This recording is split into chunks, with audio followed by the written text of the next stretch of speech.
You're going to need to have everything prepared and ready.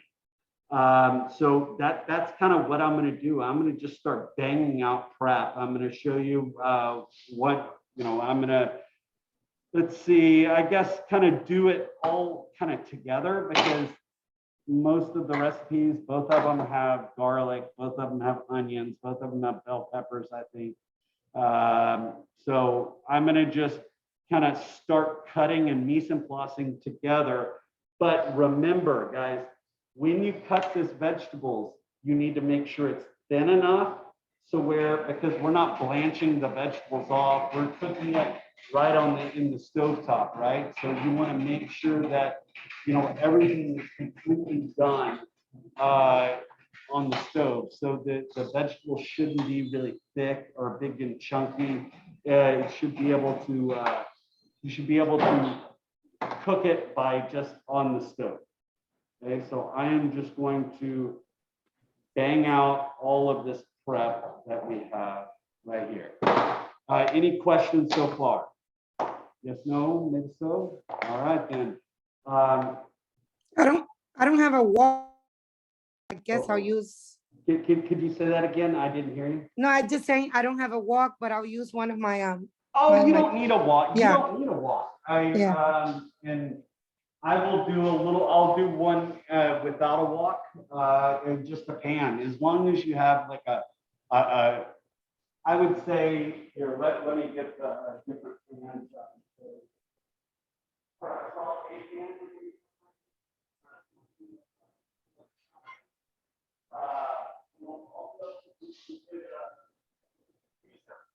Like griddle, kind of like we're making pancakes, like a flat griddle. Saute pan would be fine. Something like this with taller sides, like a braising pan. Anything like that. Now, I mean, a wok, you don't have to have a wok. It's just, this is kind of traditional. So we have some, so we're gonna grab it. But the most important thing, it is a hot pan. It's gotta be smoking hot, because we wanna create that Maillard reaction. We wanna cook it really fast. So that's kind of the deal. So you do not need a wok at all. Well, I'm going to just start gathering up all my stuff and start cutting. And I'll kind of get back with you in just a second. Let me just grab all my vegetables and everything that I need. I've got my lo mein noodles. I'm just kind of gathering up everything. Give me 1 second. And I'll start cutting all of it.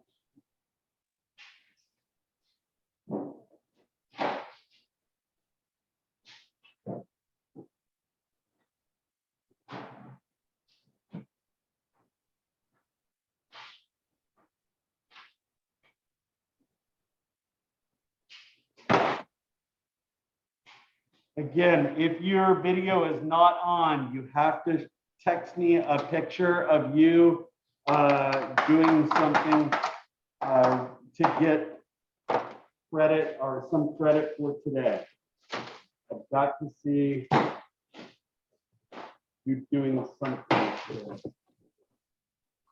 And just to reiterate, I will resend out the document or the shared document that has all of your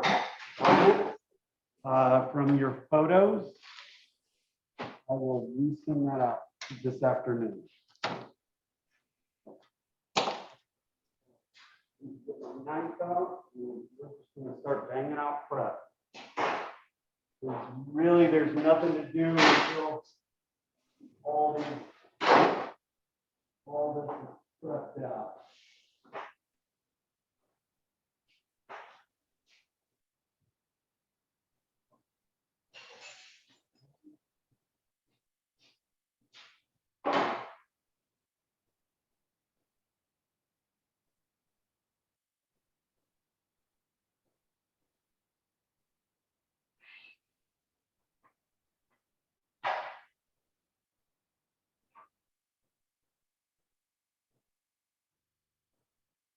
And actually, I'm gonna hit my knife on a stone really quick because I'm gonna have to cut some really nice vegetables. And I want to have a nice sharp knife. I want to go get my sharpening stone real quick, and the knife is getting a little on the edge.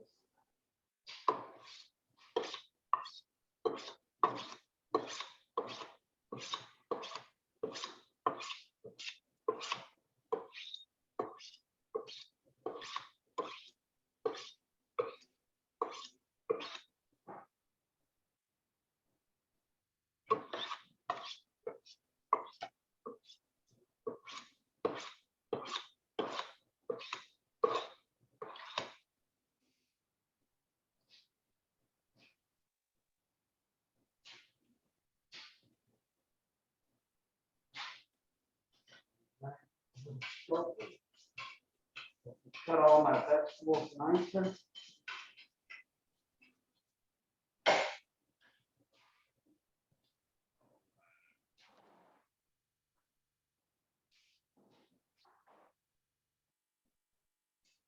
And if you see a lot of Asia, a lot of this food that we're going to be cooking today and or this week and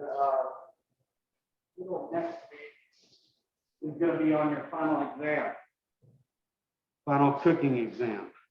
You want to look at the last few days, it's already listed your cooking final.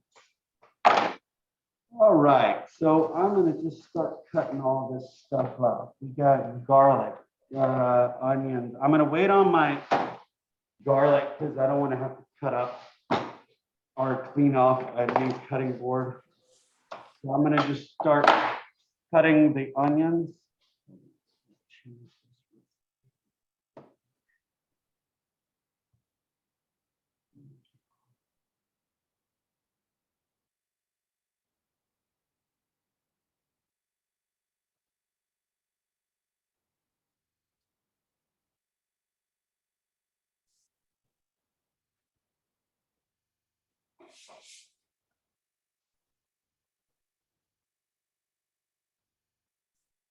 All right, so I'm gonna need some onion. Now this is for the vegetable lo mein, right? So I need to make sure.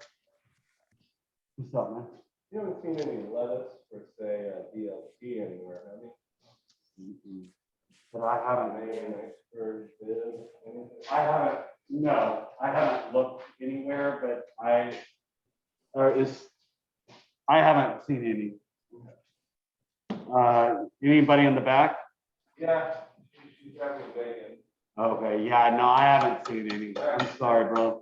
All right, so these onions for the stir fry are this vegetable lo mein. I'm gonna go ahead and just kind of fit, like slice it julienne. So I'm gonna.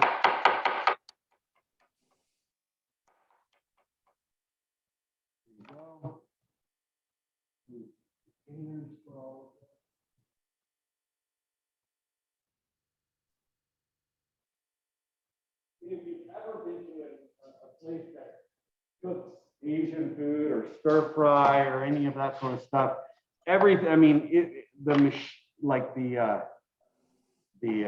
woks or whatever else, it sounds like a jet engine. It's got like a really large amount of gas going through.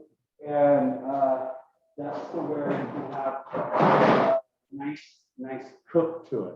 It is a very high heat cooking method. And actually, sorry, hiccups, but actually before our rice takes about 30 minutes to cook.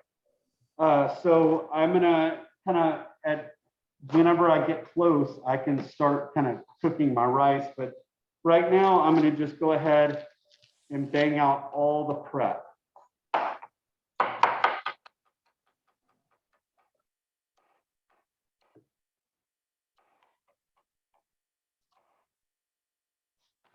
just kind of banging out prep. And this is what normally happens in a kitchen, you know, at the very beginning of the day, right? You know, when you're not serving food, you're prepping, you're banging out prep, you're doing stuff that you need. All right, I'm gonna get my bell pepper.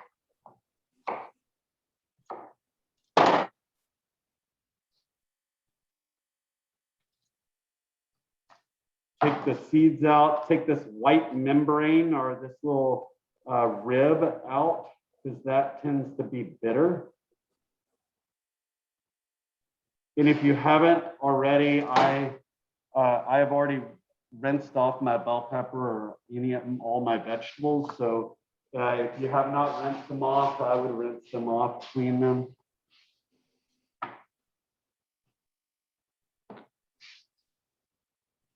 Now for the vegetables here, I'm going to cut on an angle.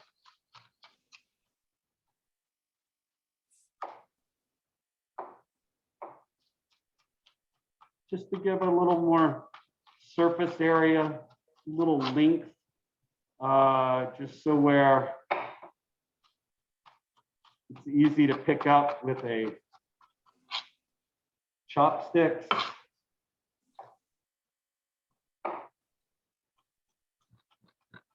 And it gives different shapes, different style, makes it look different. But make sure they're the same thickness. That's all I care about, because again, it's all about cooking it evenly, right? You want even cook to it. You don't want an uneven cook. Bell peppers.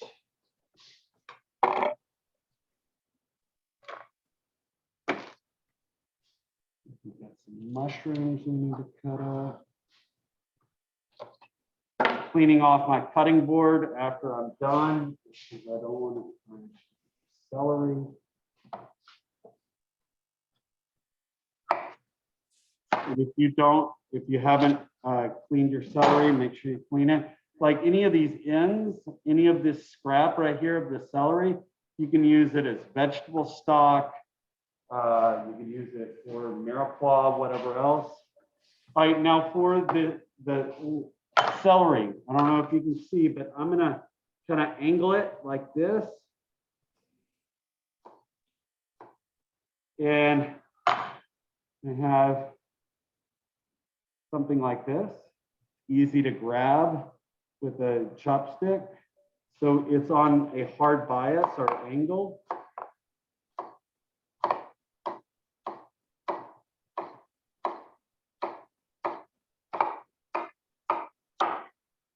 Where it's easy and it's got different shape, so where it looks nice, it has a nicer appearance than, I don't know, some other shape. Again, the world is your oyster. If you want to slice it a different way, that's totally fine. Just make sure it's thin enough to cook, and it is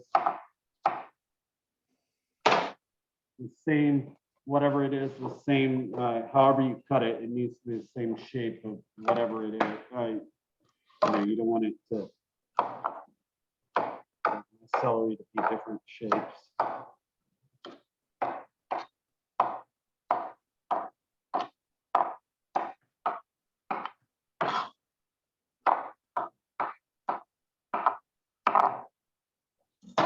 Anybody going anywhere over spring break when y'all have spring break? No? Green onions, cut the root No, in. chef, so far nowhere. I'm sorry. Yeah, me neither. All right, so for the green onions, I'm gonna just cut the green part off.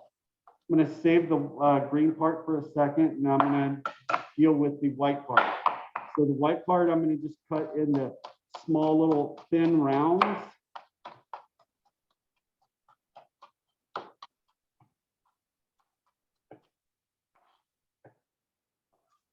is the white part. Make sure it's thin rounds. Separate that because I think I need it for 2 dishes. So let me show you. I have basically, I'm separating them in like 2 different things. So it's easier. Different dishes.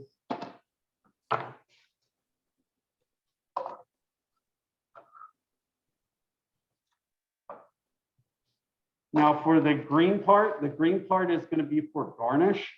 So what I'm going to do is I'm going to cut it at an angle and then just keep kind of angling it.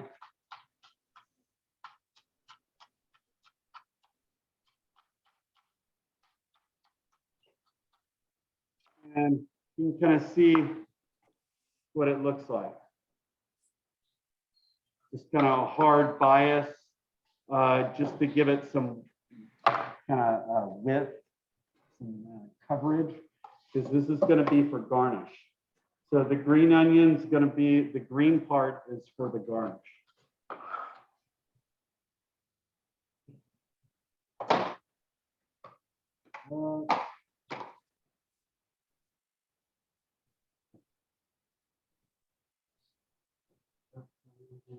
Mushroom.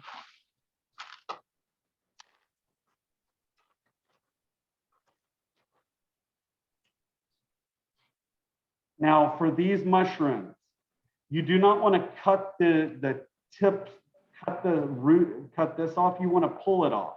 You want to grab. I usually kind of hold my hand just like that, and I grab at the base of that mushroom stem and pull it off. Because if you do not do that, that mushroom stem is ultra tough, and it's going to be very, very chewy. Now, I wouldn't throw this away. You know, you could use the mushroom stem for like stock making or anything like that. But you know, I wouldn't throw the mushroom. You know, you don't need to throw it away. You could utilize it. But if you cut it off, you're leaving that really tough part of the stem still there, and it's going to be very chewy.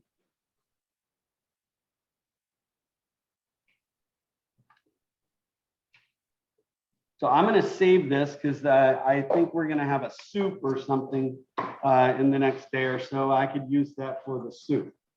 Now for the mushrooms, I'm going to use my knife, but I'm going to go kind of on an angle.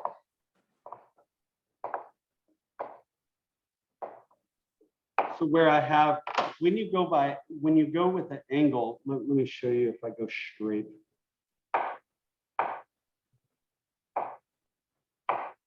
Okay, so here's a straight, if I cut it straight. If I cut it at an angle, I have more surface area and it will cook a little faster than this thicker mushroom. So my suggestion would be is cut them on an angle or on a bias, just so where it cooks evenly, plus you have a lot more coverage. And it's easier to grab. Something a little wider is a little easier to grab with chopsticks compared to.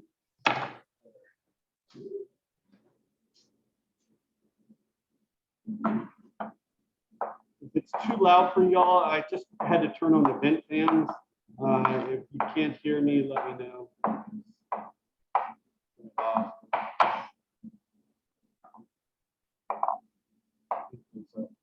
Stove that a pilot light is not lit, and I smell natural gas. Search around for it. I got my mushrooms right here. So here's my prep so far. I got my onions, my bell peppers, my celery, my white part of the green onion, green part of the green onion, and my mushrooms so far.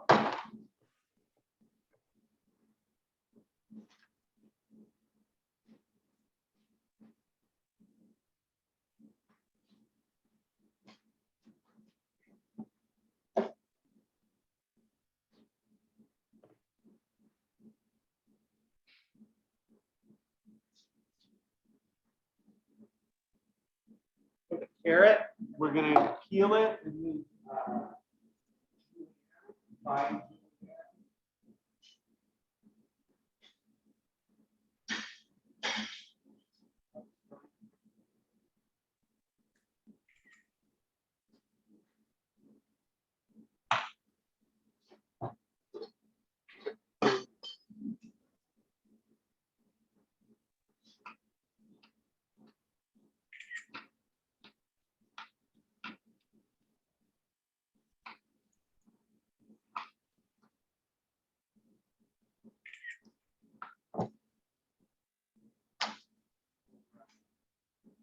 Peel.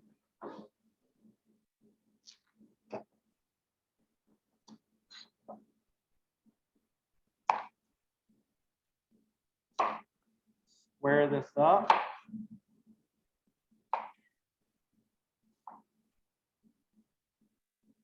Again, don't throw away your vegetables. You should use this as a vegetable stock, whatever else.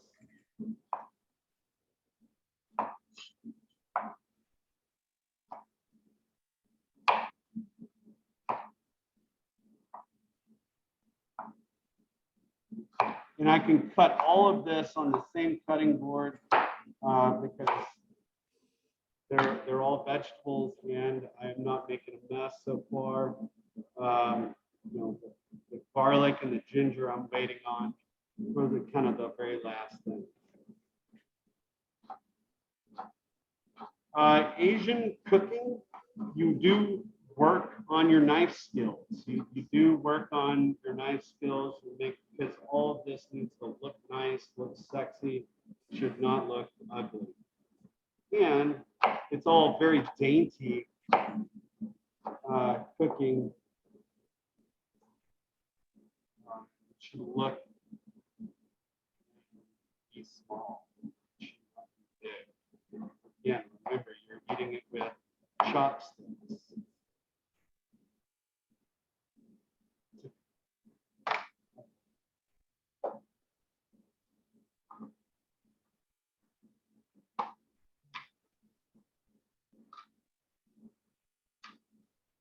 A different way of cutting this, if you want it smaller, what you can do is you can cut them into planks and then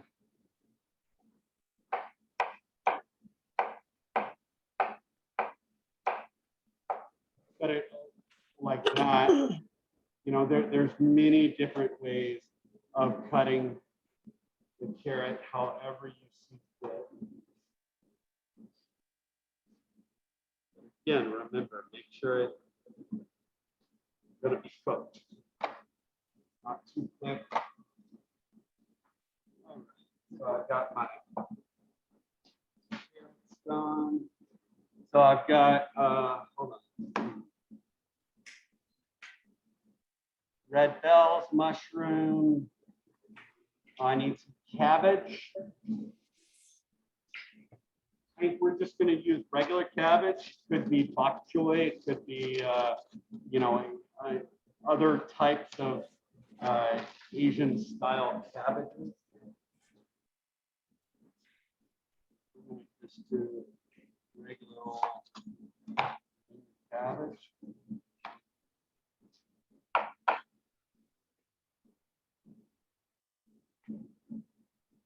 Cabbage is gonna kind of get smaller, shrink up.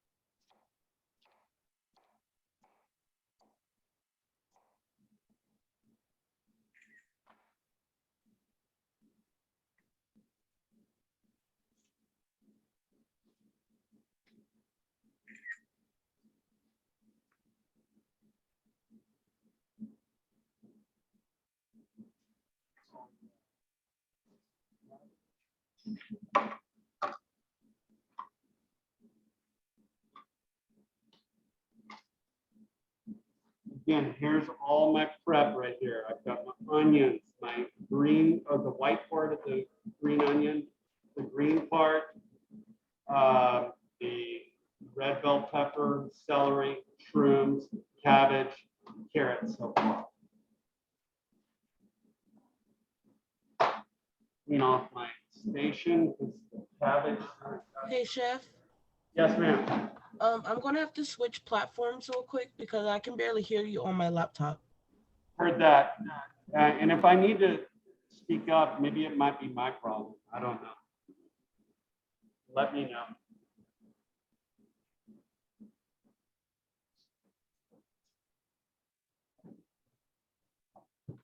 All right. So I got my bell pepper, or I've got my cabbage all cleaned up. Now, let's see here. Let me look at the other dishes real quick. So that's the vegetable lo mein. And so it looks like really the only thing else I need to do is cut up the ginger and garlic. And then I need to cut the chicken. And then just kind of get everything else together. Now, my peanuts, actually I forgot about my peanuts. We've got some peanuts here. You typically put them in raw, you know, and you kind of cook it. Sometimes people like to toast them, but the problem is if you toast it, then you cook it. Sometimes that could cause it to get overdone. So here are my peanuts. I sometimes will just get a knife and just kind of break it up just a little bit. Is there peanuts in? Oh, maybe I'm skipping. Maybe there are no peanuts. I think there. Oh yeah, peanuts right there, toasted. All right, so it does say toasted. So what we can do is I'm gonna just go ahead, get a small sheet pan, put my nuts on the sheet pan.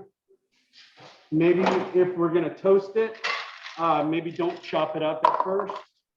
So here are my peanuts right here on a sheet pan. I'm gonna just stick it in an oven. I don't want it to burn it, so I'm gonna set a timer for about 2 minutes or so where I want.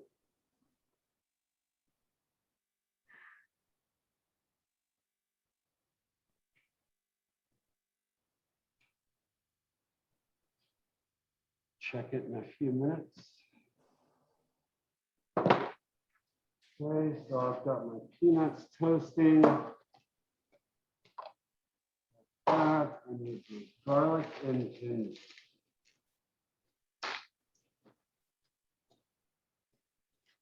And like I showed you a couple of, I think last week, how to peel a ginger. I'll show you again. Here it is right here. You're going to take this, use a spoon, just a plain old spoon, and you can just kind of scrape the peeling right off. Everybody see that? That's what I'm doing. I'm just taking the ginger, peeling off. I started with the ginger just because it's not going to ruin my cutting board like my garlic will.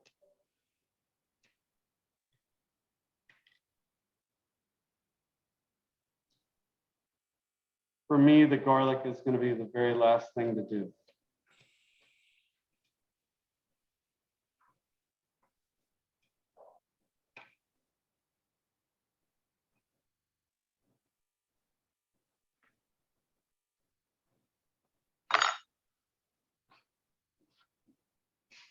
Now for the ginger, either you can microplane it, finely chop it, whatever else. It's just one of those things where you just need to make sure it's fine. No one wants a big old chunk of ginger.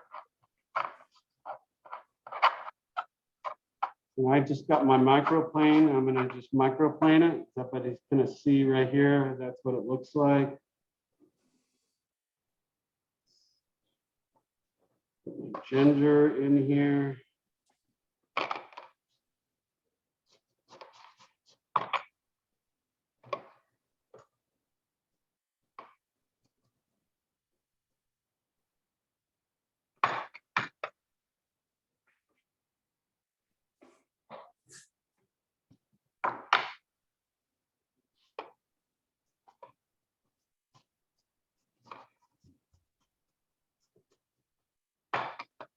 All right, got my ginger microplane. I'm gonna separate that because I need to get my peanuts. And I need to get a towel.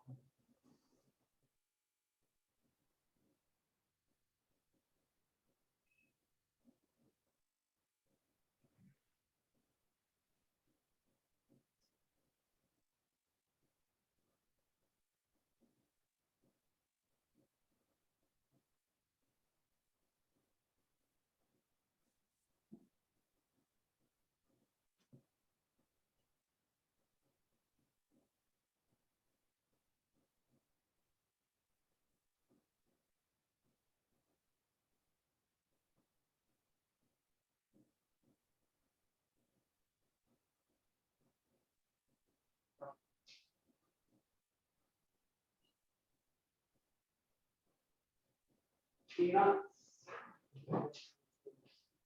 Peanuts.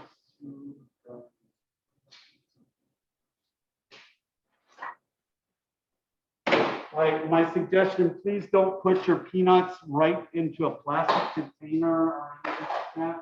Let your peanuts kind of sit and kind of cool off. Because if you put it into a plastic container right now, it will melt it.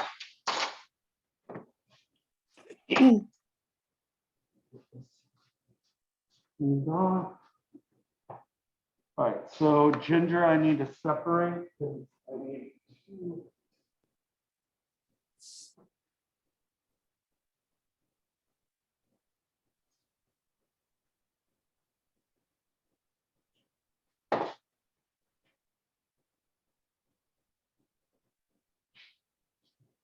Ginger here. Now I'm gonna get my garlic and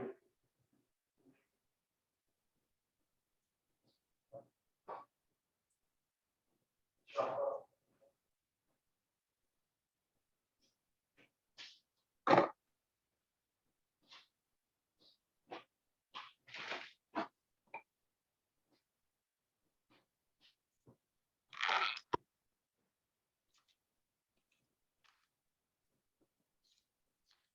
Garlic here.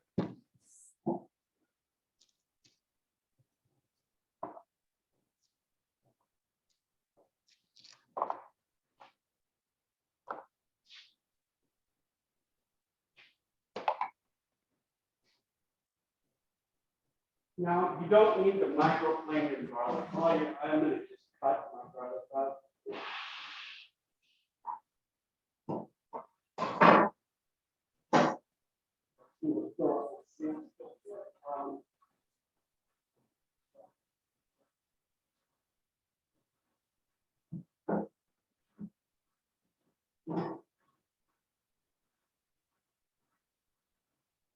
It's filling up. So I'm gonna just chop up this garlic real quick. Now, after this, after my garlic is done, that's when I will go ahead and then change out my cutting board. But I didn't want to change it out, or I didn't have to. And so later, let me show you my peanuts. You can see my peanuts, it got some browning to it. Not burnt, but I'm gonna just kind of put it off to the side just so it's doing its thing. Garlic.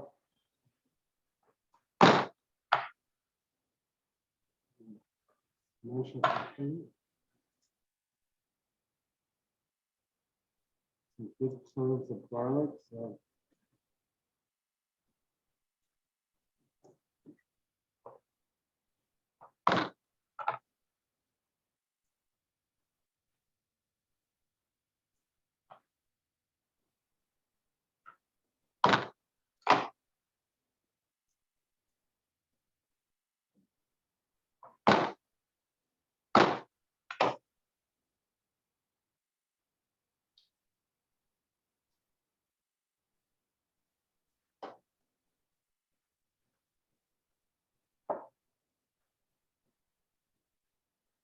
make sure I get, I don't know if you can see, but that's like an imperfection on that garlic. I'm gonna just get rid of that.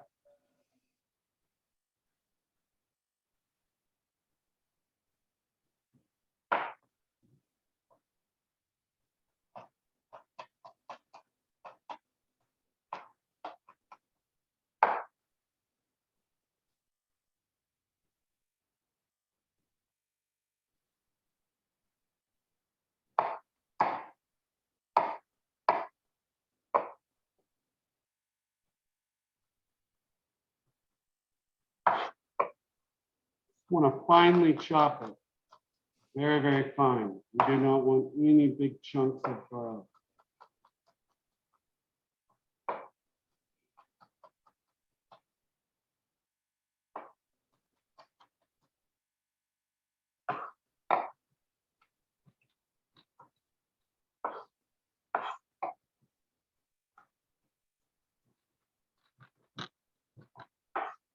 And so I'm pretty much done with all of my vegetable cutting.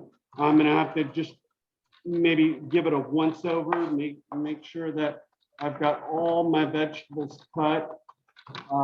And then I'm gonna start gathering up all my other stuff, like my liquids. But during that time, before I do that, I'm probably gonna get my rice started because my rice is gonna take about 30 minutes. I like to let my rice steam for a little bit as well.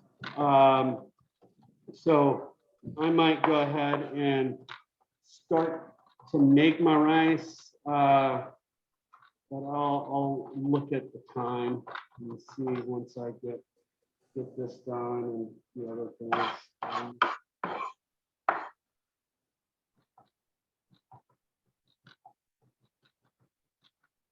And just finely chop, finely chop, fine.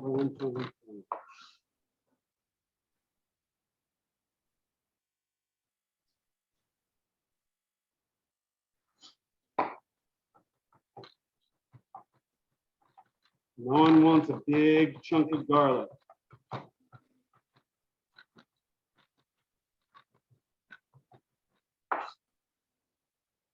And then plus, I'm microplaning my ginger, so no one's gonna get any big chunk of ginger. And the flavors will marry a lot more if you have bigger, if you have smaller, finer pieces. So there's my garlic. I'm gonna split that into two because I need it for 2 dishes.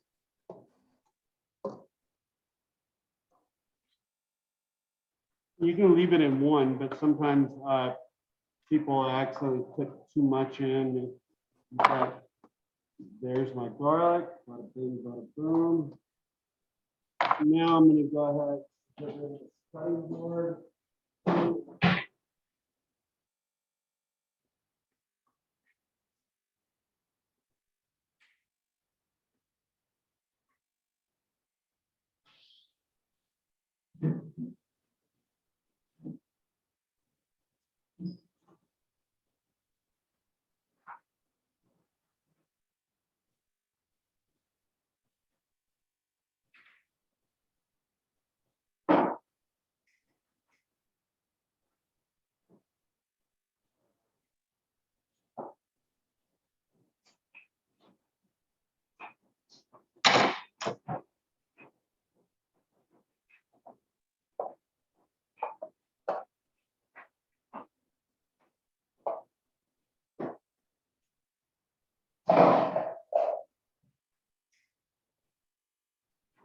peanuts have cooled down, so I can take them off my sheet pan.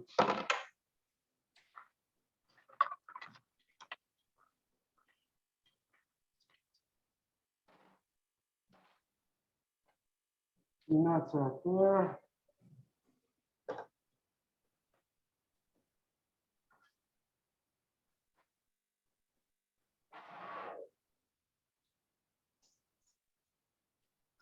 Get another cutting board.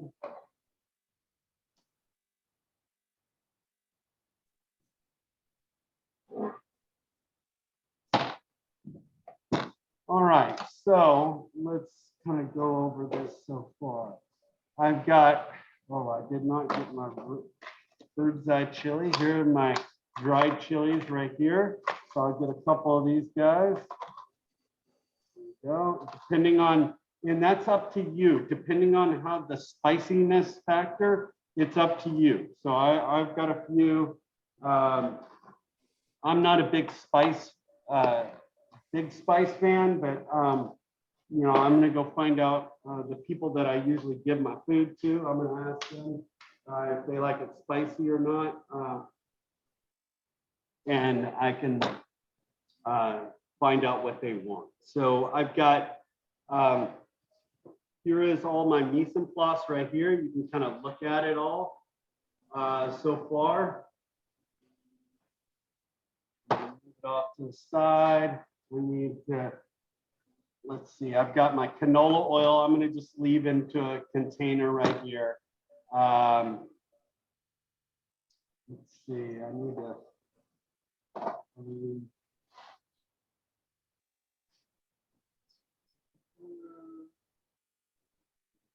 All I really need is Szechuan peppers for this, and chicken stock or water, and a cornstarch slurry.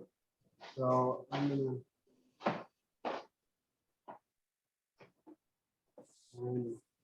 Szechuan.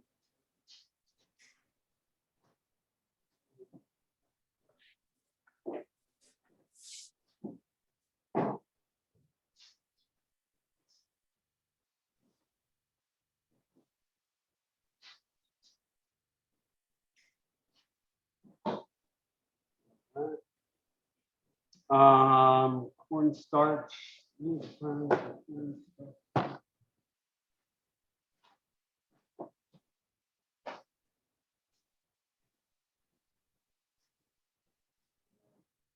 All right, now a cornstarch slurry. So one thing I need you to know about a cornstarch slurry is it needs to be the consistency of heavy cream. Okay, if you know what heavy cream should be what the consistency of heavy cream, that's what a cornstarch slurry should be like. So you want it pretty darn thick. So I'm going to add, and when you do this slurry, you need to make sure you have cold water, not hot. If you have hot water, it will clump it up and make it kind of not so nice. Start off with a little bit of water and kind of work your way, but what the consistency of the cornstarch slurry should be like heavy cream. And you're gonna make more than you need, unfortunately. It's hard to make, but I've got water, cornstarch, should be the consistency of heavy cream. Okay, so I'm gonna just have that sitting there.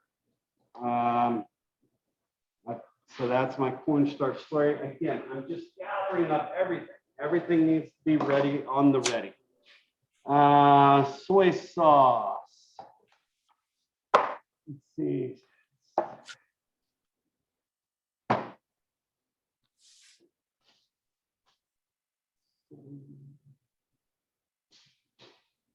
I think it is.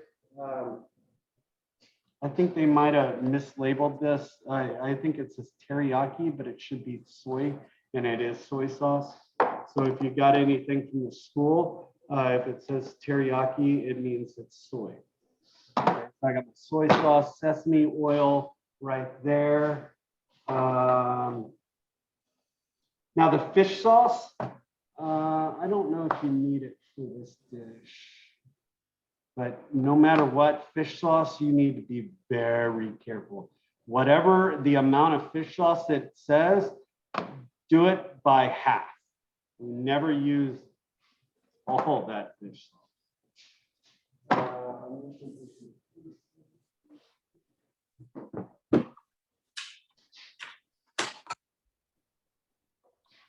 Let's see. Hoisin right here. I got hoisin. I got soy. I got sesame oil. Let's see what else. Soy, hoisin. I need to get some black pepper. I need some salt. Let's see what else. Ginger scallions. Soy. Right. So I need to get a container of water, or if you have chicken stock or chicken broth, you're more than you use that. I'm gonna get some water, and I'm gonna, the last thing I think I need to do is chicken.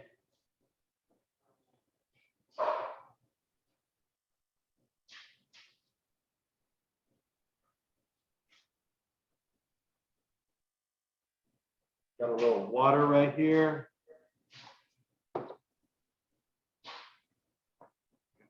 Canola oil. I've got my lo mein right here. Here's my lo mein, right in this Ziploc. And then I've got my rice that I need to deal with in a second. And I think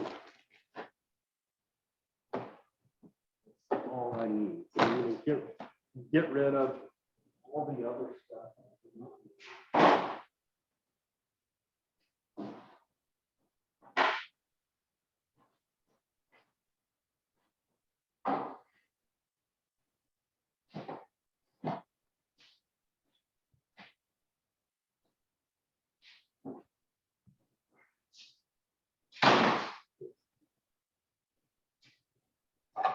I've got my bowl for my lo mein right here.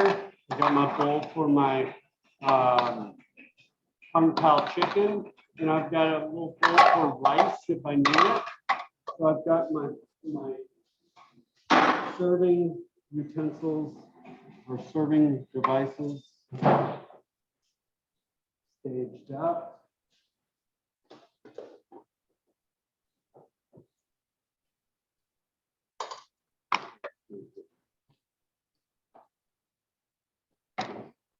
So I'm gonna show you my staged up stuff in just a second.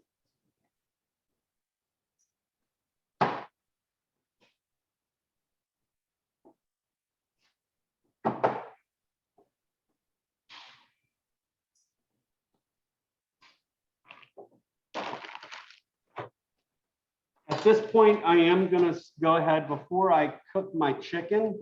Before I cook my chicken, let me turn off my camera and keep that on. All right, before I cut my chicken, I'm gonna go ahead and get my rice at least set up and rinsed and all of that. The reason why is I wanna avoid any sort of cross contamination or any sort of problem. So I'm gonna go ahead, I moved everything off to the side. I'm gonna go ahead and get my rice going. Now it calls for you to cook extra for tomorrow. So I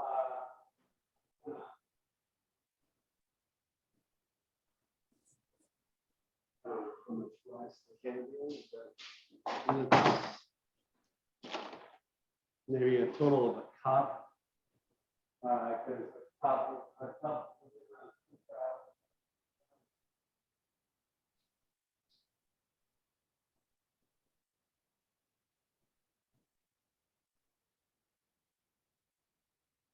So I'm gonna get this big bag of rice, right? I'm gonna just put it into a container.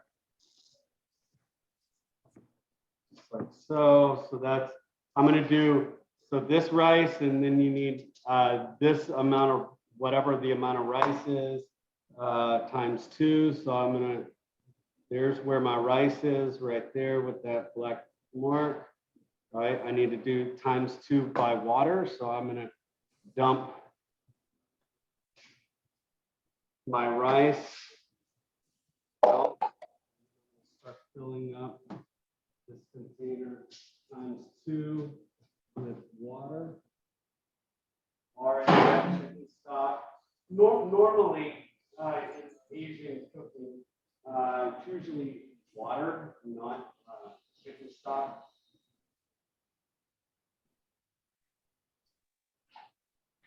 Okay, I got my rice in here. I got my water in here. I'm gonna turn this up to high. Let it come up to a boil. Turn it down to a low simmer. Either cover it with aluminum foil on the stove, or do it. I'm sorry, on the stove top or the range top. Or you put it in an oven and you cook it covered for about 30 minutes. So you let it sit, you steam, you fluff it up, bada bing, bada boom, she's done.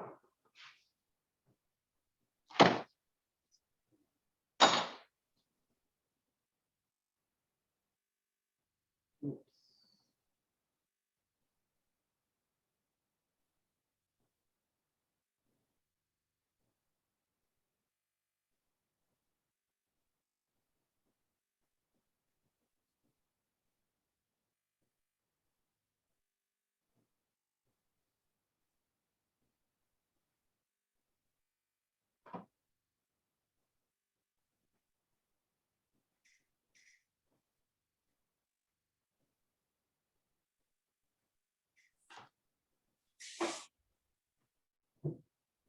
Yeah, I'm going to show you a little thing about velvetizing chicken breast for, and I'm gonna.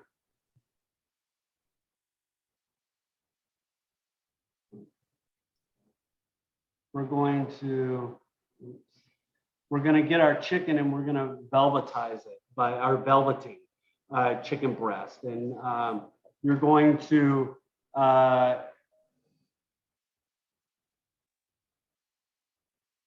to get an egg white. You're going to get, I usually get egg white and a little cornstarch. Egg white I'll beat up. And then, so here you go. I just pulled up a quick recipe to show you. Whisk the egg whites, vinegar, cornstarch, and salt together in a bowl until it kind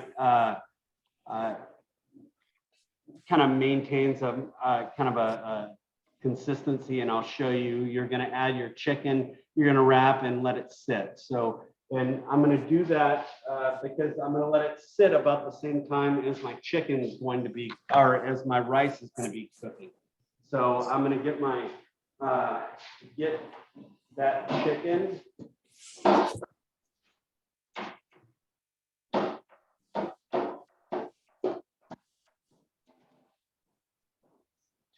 Grab it.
All right, so I got my chicken.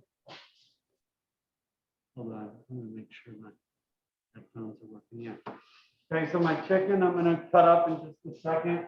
I need to deal with my rice because my rice is coming up to simmer. And I need to turn or wrap that up.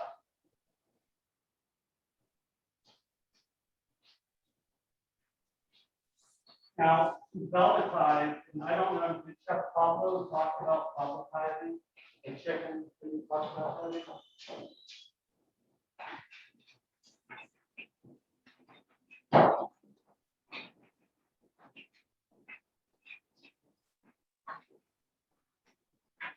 All right, so I'm assuming that that's a no, that he didn't talk about it. Velvetizing a chicken makes your chicken nice and tender. If you've ever had your, when you cut into a piece of chicken or eat a piece of chicken, you've got that kind of, it's firm on the outside, but it's nice and tender on the inside. That's kind of what velvetizing chicken does. Right, I'm gonna put my rice in an oven. Set a timer for about 30 minutes so I won't forget because my brain has been not doing so well. Which I'll put it for about 25 minutes just so I can make sure. So I got my chicken. I need to get an egg. Cornstarch. Egg white. Or I need to get egg white.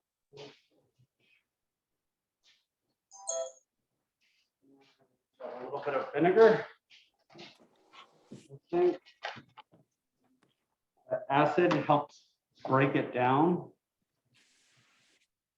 So, if you don't have rice wine vinegar, still vinegar, apple cider.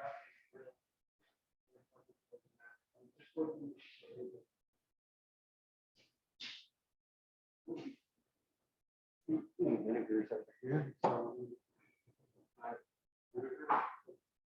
and then once I get this chicken done, I'm kind of sitting, waiting.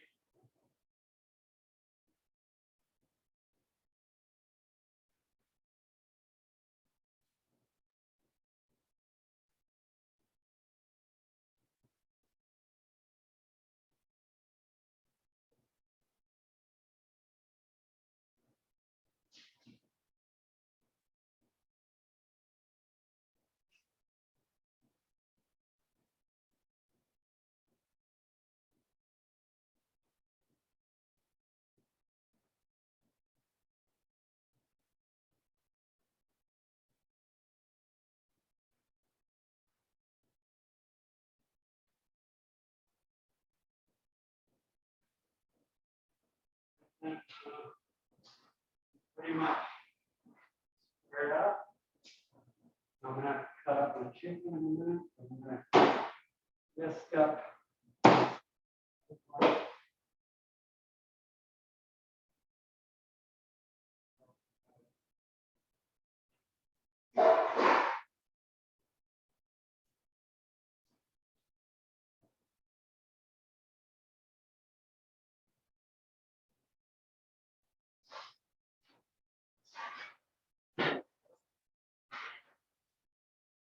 And I whip up egg white. I like to have a large whisk. Oh man, I lost all of y'all. Why aren't y'all on camera again? Ooh. It's so nice seeing I'm y'all. still here, Chef. I know, but everybody, the rest of the people turned off their camera. All right, so I've got my egg white right here. Do one more egg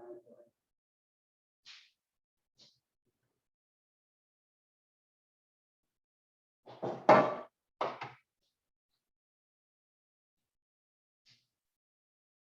Right, and make sure when you separate the egg white and the yolk, you know, if you get any yolk into the egg whites, it will not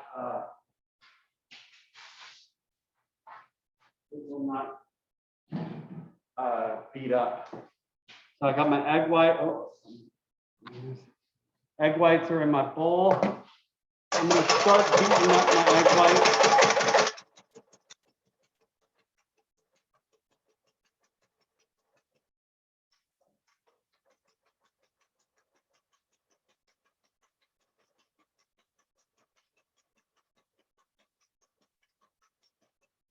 You start to see my egg, it's kind of foamy. I'm going to go ahead and get some cornstarch. Just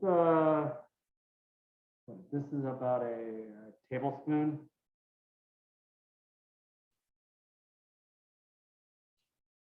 Tablespoon of cornstarch, about a tablespoon of what, vinegar?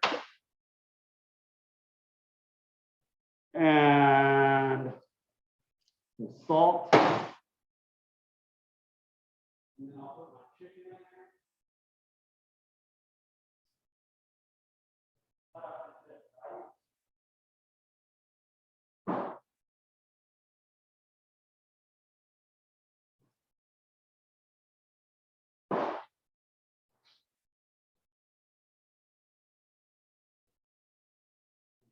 Salt. There we go. So I'm gonna get some salt in there.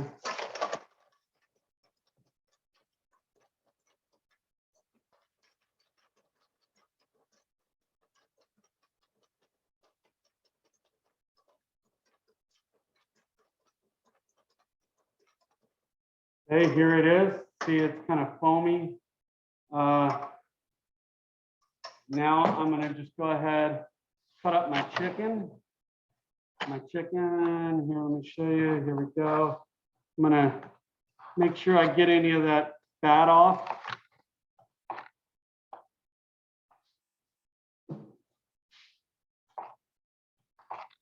Dice up my chicken.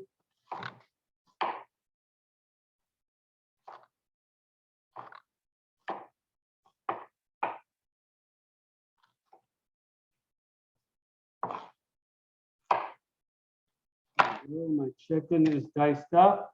I'm going to put it in right into the mixture.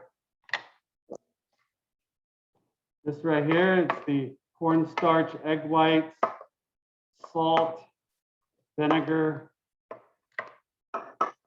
and that's it. I'm going to let that sit for about 30 minutes.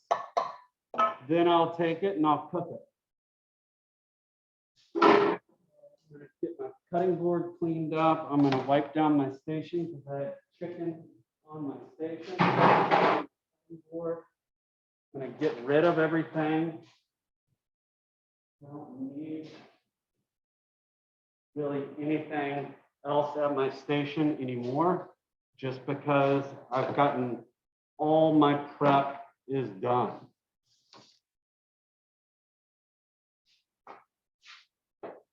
Sandy rag, wipe down my station with sanitizer.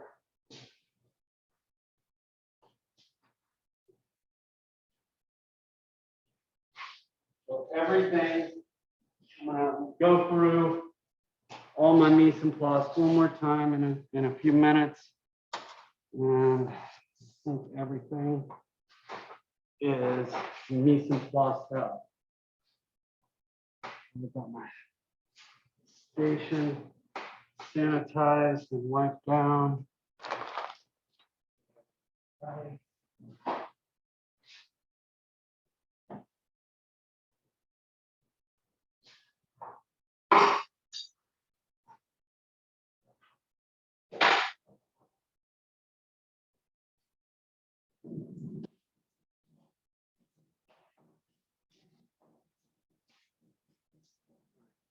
Station is waxed.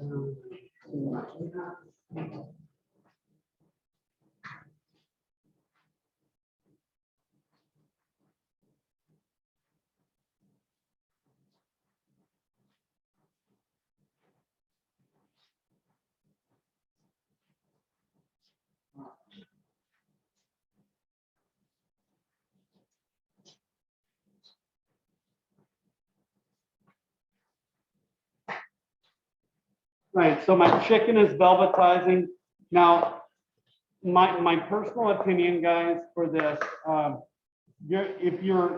my chicken was frozen, so I'm leaving my chicken sitting out.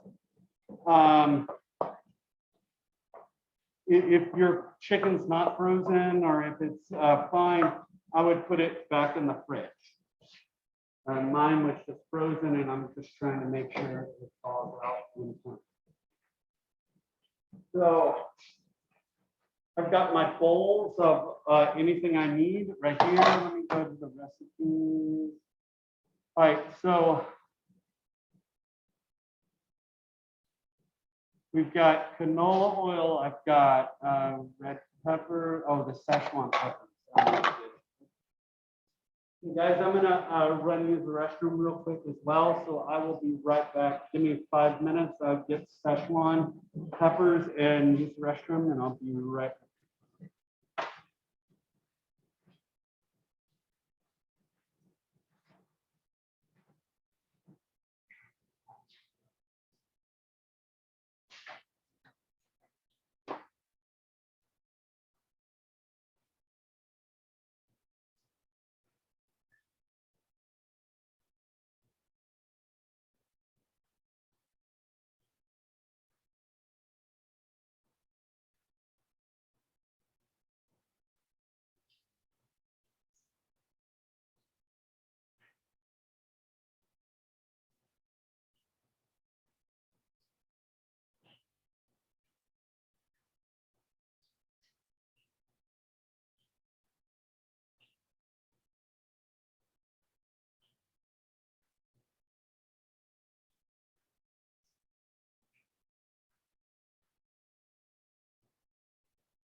All right. I am back. I got my Szechuan peppers here. And I just need, now my my rice is maybe about maybe 10, 12 minutes away probably. So I'm gonna go ahead and clean my wok and get my wok ready. Okay, here's my wok. So what I'm gonna do is I'm going to get some heat to my wok, and you'll see it right here.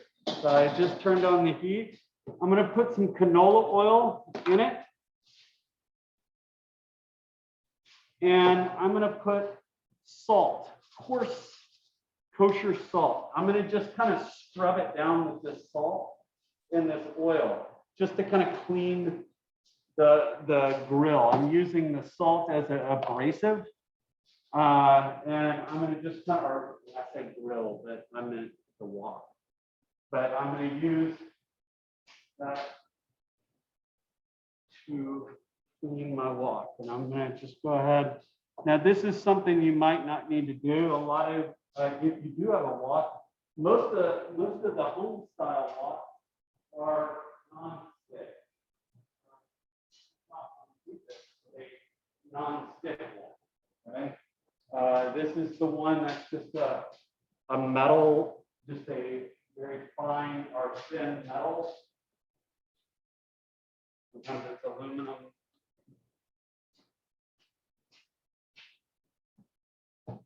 But I'm gonna get there. I'm gonna just rub and move this down a little bit. So you see. And I'm just kind of rubbing this salt and oil around. What happens is as the metal heats up, if this metal, when it heats and contracts and heats and gets cool and all of that, there's a small amount of cracks in the metal. And what you're doing is you're filling those cracks with salt. So where when you cook it, the product doesn't stick. You're kind of creating your own non-sticks.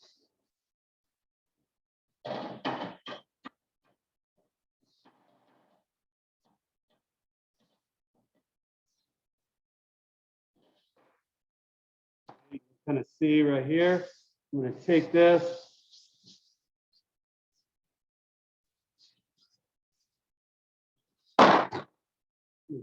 See, I don't know if you can see, but that salt is even a little dark. Just because I just scrubbing any impurities, anything off of that wok. Please do not put that salt when you do it. Please do not put it in the product. Melt right through the plastic bag and maybe into your can itself. So I'm going to just basically take the salt, put it in a bowl, let it cool, and then I can throw it away. Now I do not rinse. After I do this, I don't put any water in this for right now, because I just kind of cleaned it. I don't need to put more water or any of that stuff. I'm gonna wipe this inside down because I don't want any of that salt.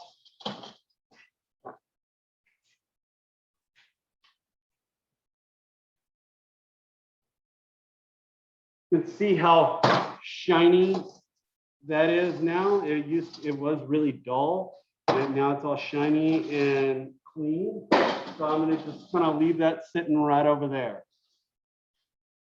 I need to check on my rice. Oh, some of my pepper. Pepper.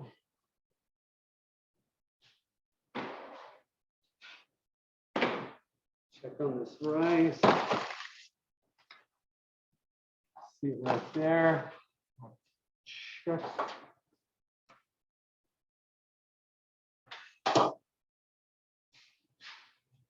My rice is done. Now, I would not season your rice. You don't want any salt, pepper in your rice, because the rice is there to help counterbalance that salty or the salty umami flavor from the soy sauce.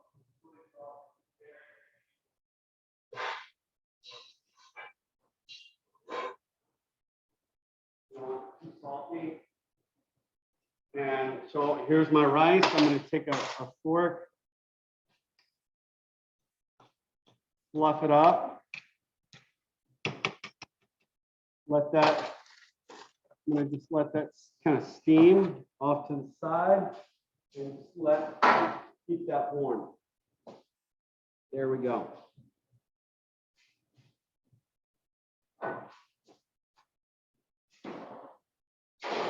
Now, I really don't need the oven any longer, right? Because everything's going to be stove top cooking. I can easily go ahead and turn off the stove. Now, the last thing I need to deal with is the noodles. So I'm going to get a pot right here. I'm going to fill it up with water with a lo mein.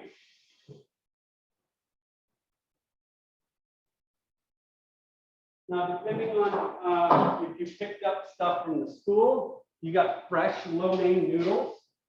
And if you didn't pick it up from the school, you probably maybe either got dried lo mein, whatever else. But I would suggest you use whatever it says on the package. But for the fresh kind of lo mein, all you're going to have to do is you're going to have to we're going to boil it in salted water until done. And then we're going to take it out. And I usually kind of toss it with a little bit of either I use a little canola oil and a little touch of sesame oil just to give it some flavor. So I'm going to heat that water up. I'm going to put some salt in there. While I'm waiting for this water to heat up, I'm going to go grab either a mortar and pestle or a spice grinder to grind up these Szechuan peppers. I'm going to check my chicken that I velvetized.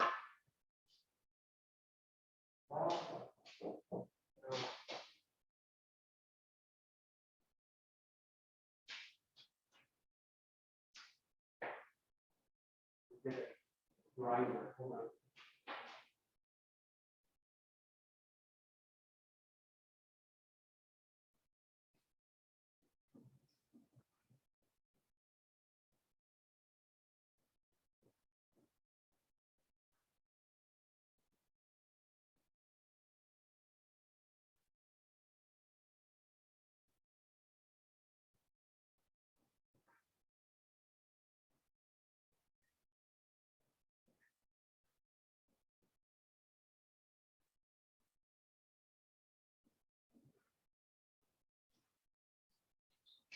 All right, so I got my spice grinder right here. I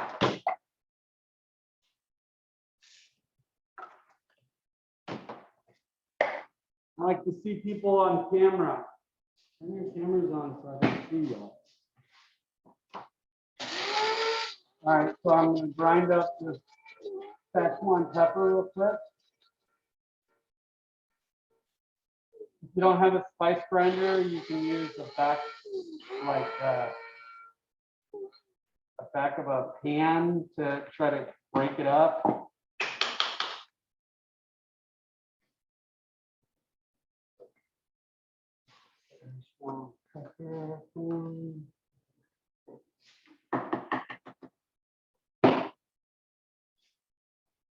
Hey, and if you, it's got kind of a different taste or a different smell, like the pepper. It's not like black pepper, where it's kind of got a more, I would consider it more of a floral got a little bit of a floral.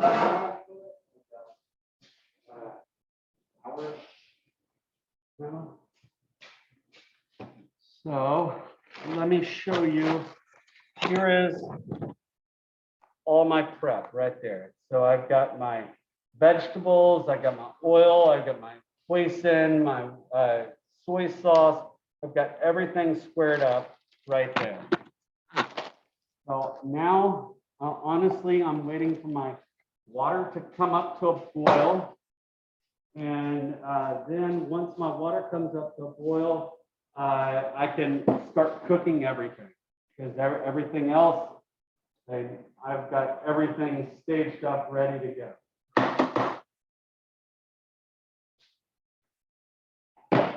Bring back the spice grinder real quick.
All right, all right, all right. So I am back.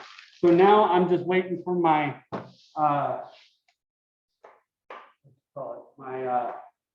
water to come up to a boil. I've got my velvetized chicken in here. I don't know if you can see it. Let me move it down. So you see the velvetized chicken just kind of sitting there in the egg whites and cornstarch and all that. So let's see here. We have the chicken kung pao. We're gonna basically, what I'm gonna start off with is to give it a little spice. I'm gonna obviously wait for everything, but I'm gonna put a little oil in my wok, and I'm gonna put in these peppers.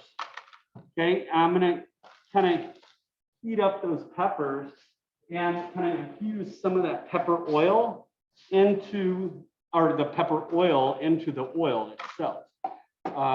So that is what I'm going to do. We'll probably knock out.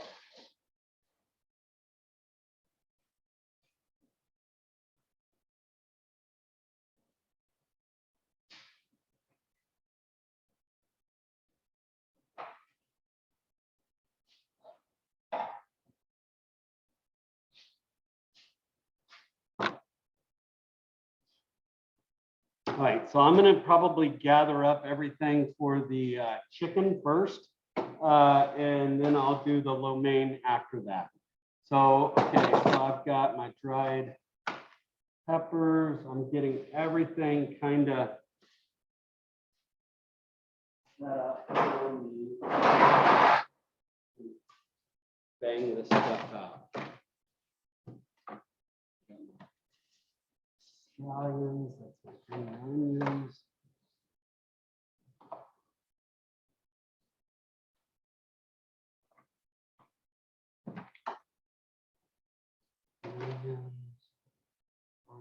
Scallions, bell peppers.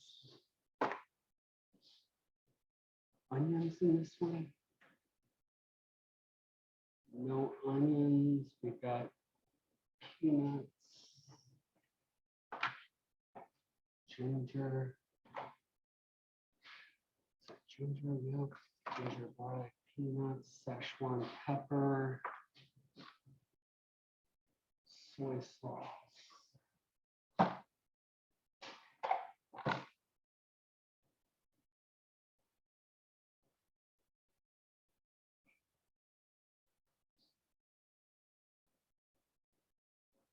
gonna just transfer my soy sauce out of that Lee's cup that they gave me, just so it's easier to pour.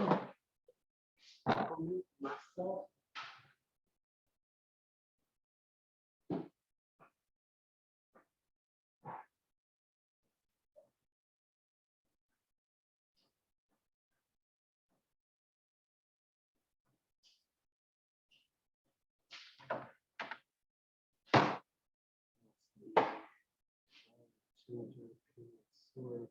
Cornstarch slurry right here.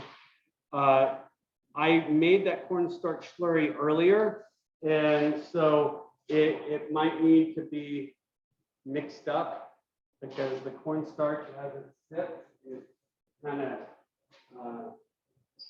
goes down and or kind of thickens up. So all the cornstarch falls to the bottom.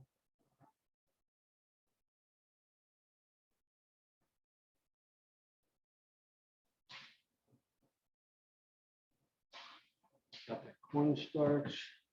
I'm going to strain off all of that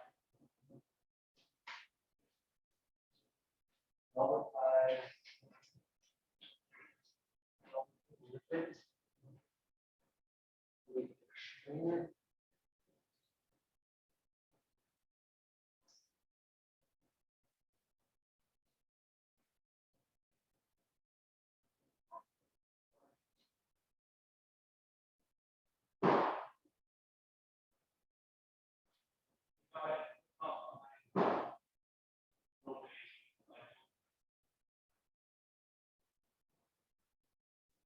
But with me cooking it off in the bowl,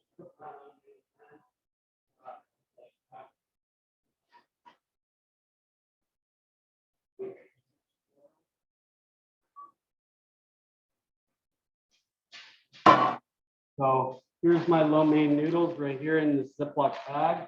I've got boiling salted water right here. I'm gonna go ahead.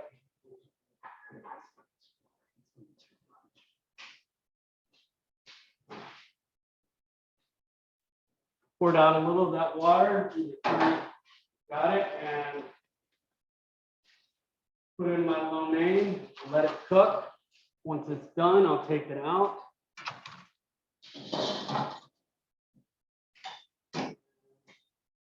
Get it ready for my vegetable lo mein. Lo mein going.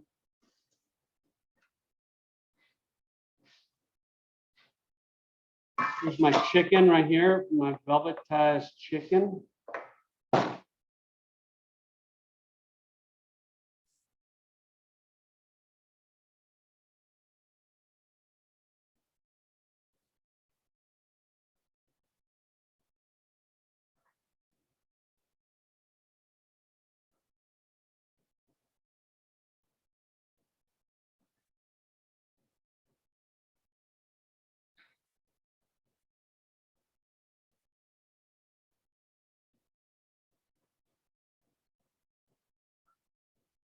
And once my noodles come out, then that's when I'm gonna put my chicken into my noodles because I've got to cook that chicken in kind of a boiling water. And I'll show you what that looks like in just a second. Once my lo mein come out.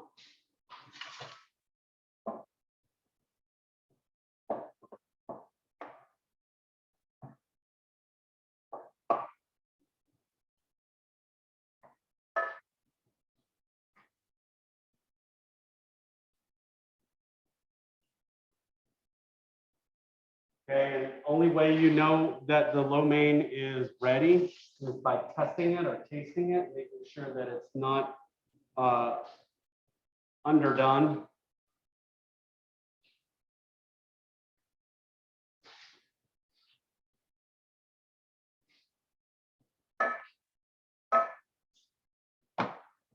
Hey, Chef, I have a question. Yep. Okay, so I couldn't exactly find lo mein noodles. I was only able to find this. That's totally fine. Okay. Yeah, but I would suggest you just follow whatever the directions say on those packages, because I don't know what that says, but I would just follow the cooking method on the package, and that's fine.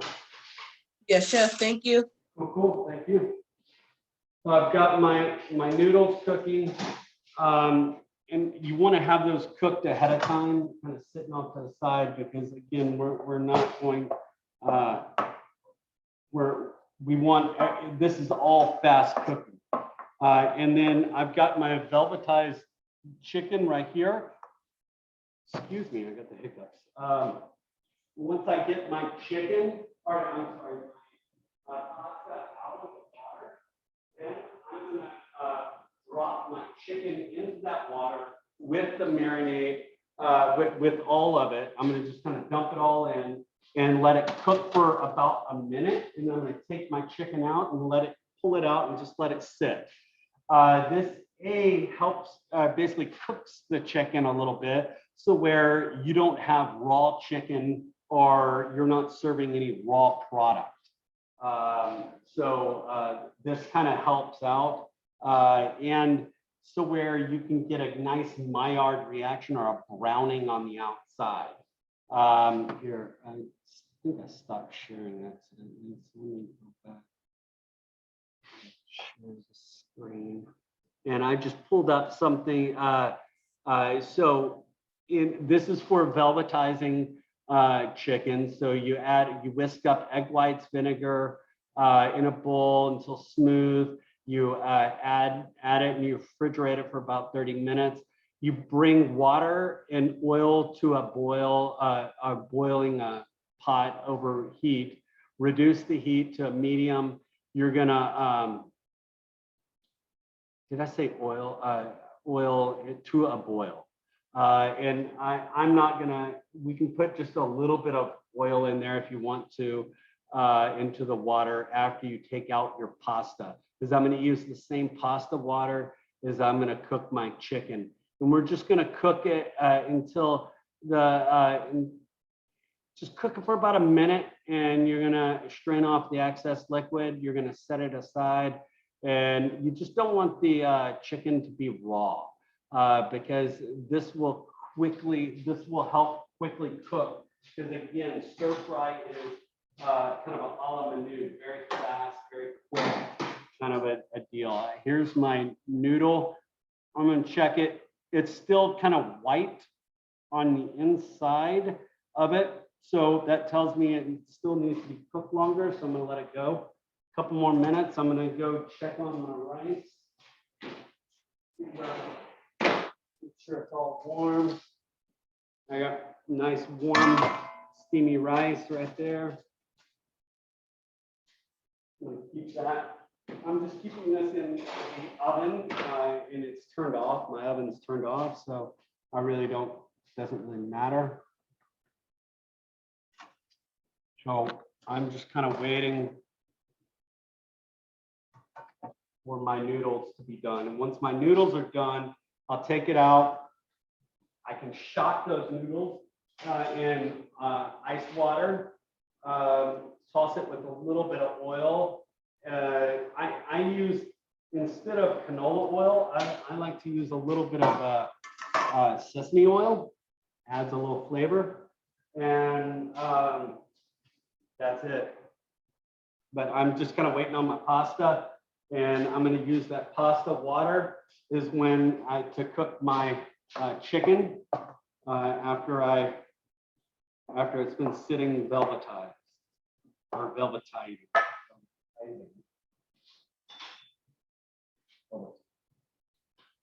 Every time I think of when I velvetize something or velvet something, I always think of Coming to America at the very end, or when one of the guys says, "What is that? Velvet or something?"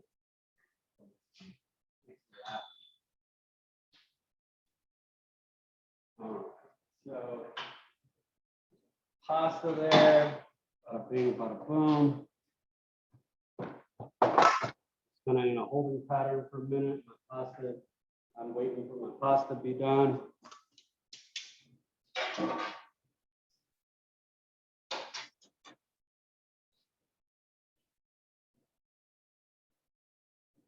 And if you, I don't know if you did get the food from the school, the lo mein noodles are pretty damn thick. They're really thick, so it takes a while for them to cook. It's almost 8 o'clock.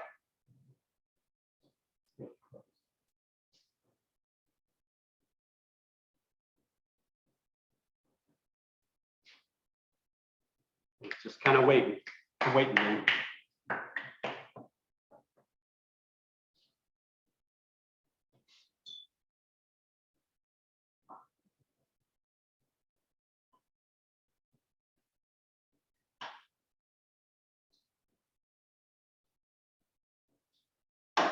If you want to use a different water for kind of cooking your chickens, that's fine. I just saved me from having to get another pot of water. I'm just going to cook the pasta and then cook the chicken for about a minute in that water.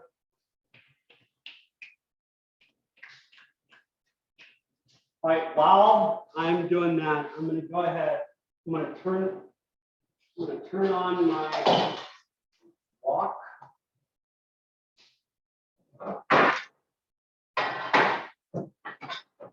The wok started heating up.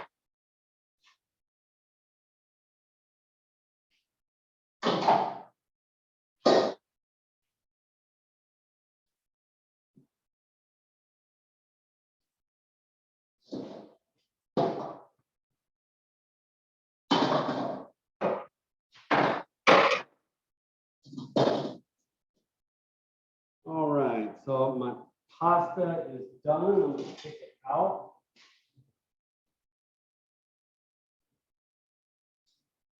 Out of the water.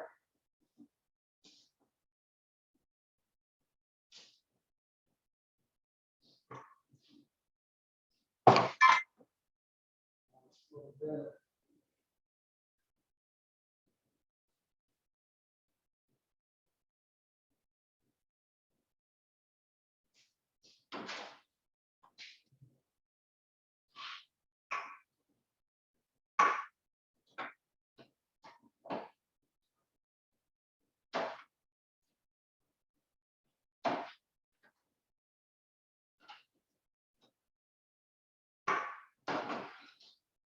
All right, got my lo mein out, sitting right here. I'm going to cool it down so it won't overcook.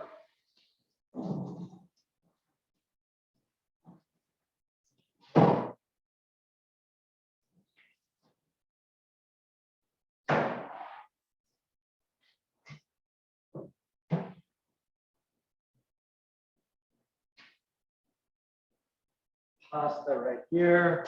Put a little bit of sesame oil, a little bit of, if you want, a little bit of canola, but I'm going to just put a little drizzle of sesame oil, a little drizzle of oil, just so it doesn't stick together.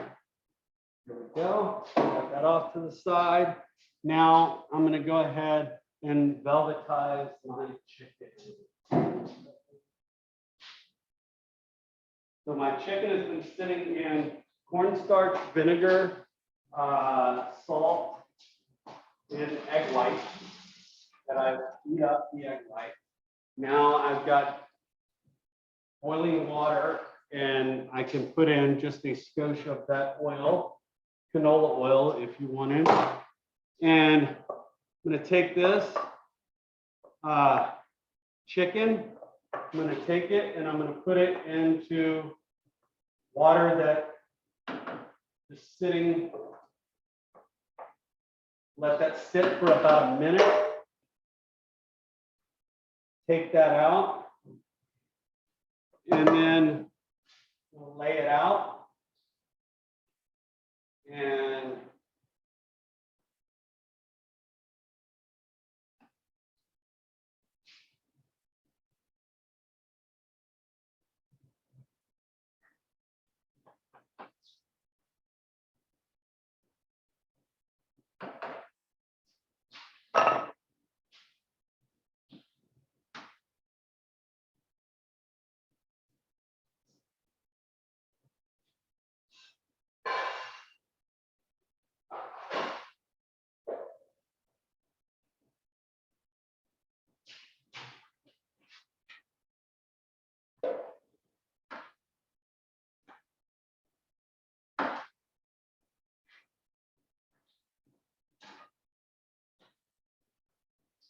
okay, it came up to a boil. Now I'm just gonna take it out and take out the chicken. And I'm gonna rinse that chicken off, or just gonna take it out of the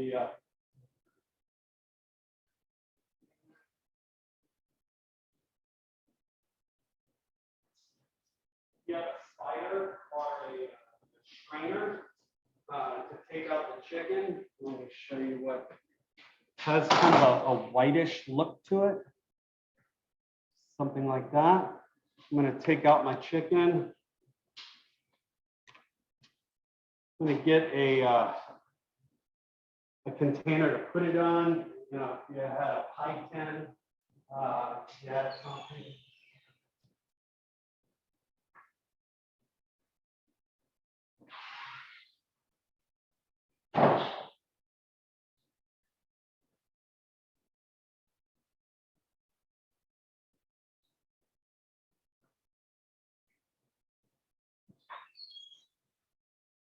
I'm gonna get my chicken out and put it on a pie tin.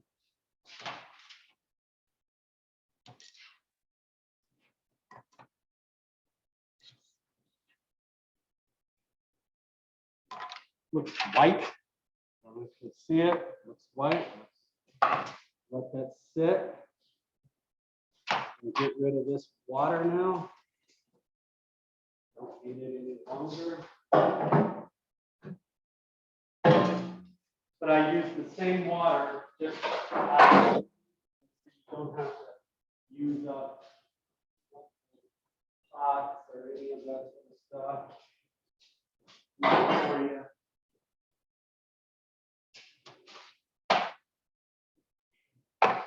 Not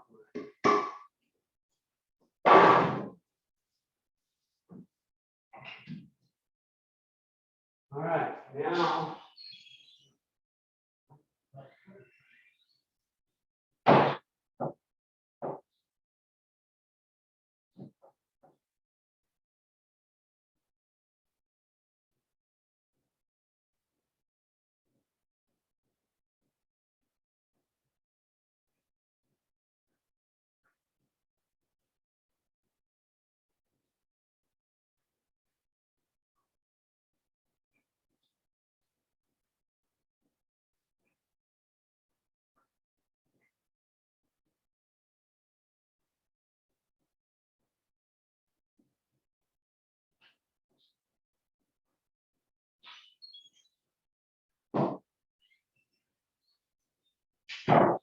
all right, so I'm right down here.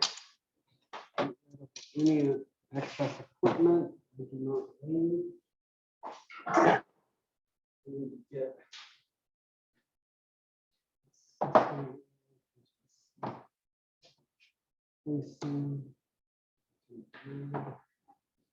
all right, so I'm going to do the Kung Pao chicken first, then I will do the vegetable lo mein.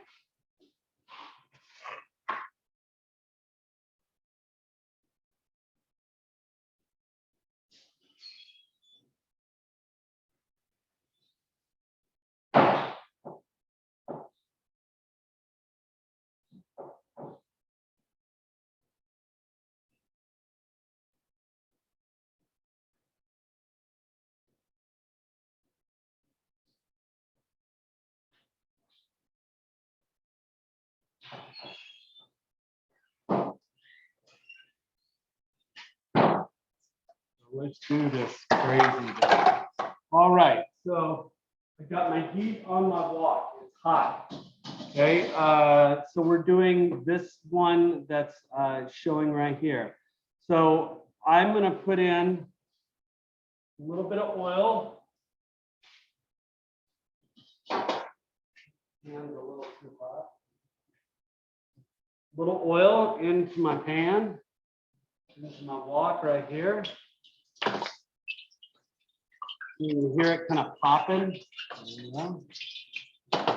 I'm gonna put in my bird's eye chili, these red things. I'm gonna let that kind of cook down. So I'm gonna put it on the heat for a minute. It's gonna cook. And I'm gonna take it out of the pan. I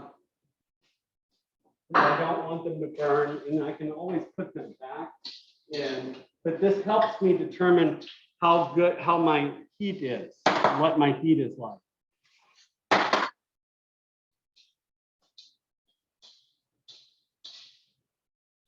Okay, my pan is getting hot.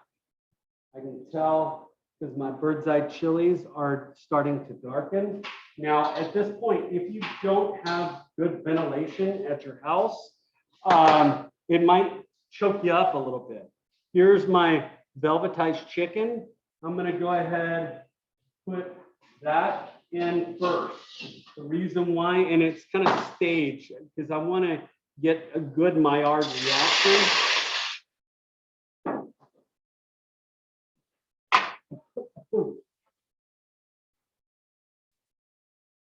I'm gonna let that sit. I don't want to stir it or anything too much. I'm gonna just let that sit for a second, and then scrape the bottom. Stir fry, you kind of move it, but you also want the heat really high.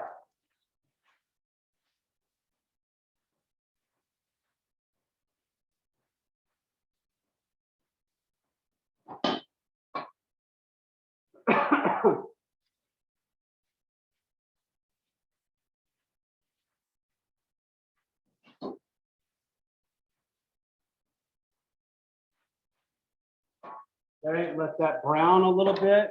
The reason why I do it early, because I want to get good Maillard reaction. If I put any vegetables in there, it's not going to get any good Maillard reaction. It might spit and sputter the oil. Roll down your sleeve. That's why we have longer sleeves.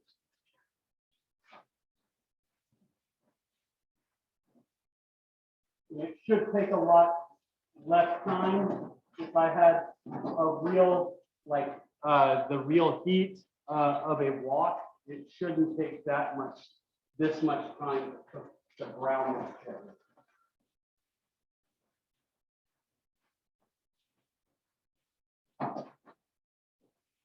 Okay, here's my chicken right there. I'm gonna take that chicken out. And I'll put it back in a few minutes. Take it out.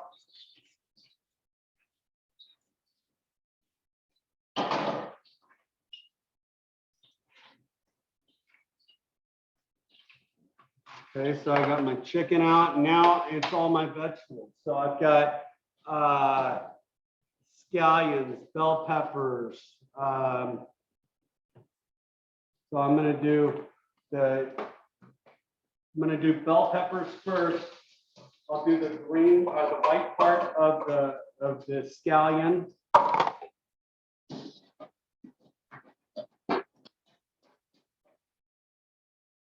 Got some garlic, ginger. I want to burn that garlic, the ginger. Just need to manage that temperature. You can always add more. You can never take it away, right? Stir frying it, bada bing, bada boom. Get my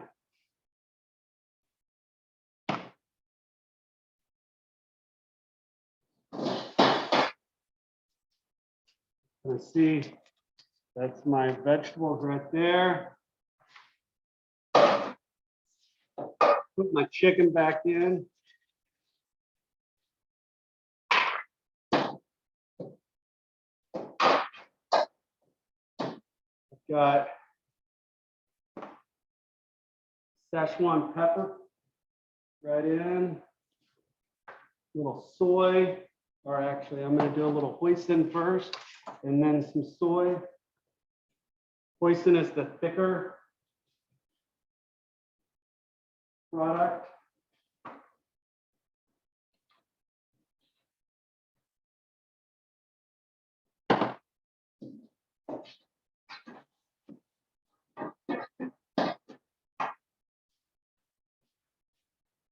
You can start to see it's all coating, nice and coated. Not too salty, but we want it salty enough. Put my green onions in there, save some for garnish. Get off the heat for a second. A little sesame oil, just a touch, drizzle.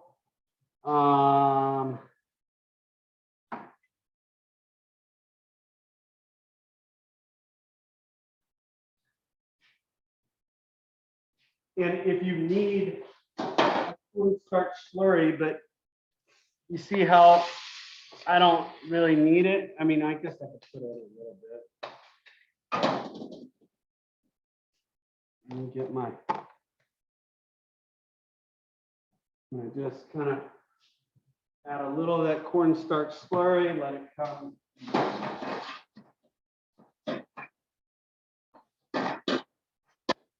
You don't want it too kind of wet. I need to taste it. Make sure it tastes good.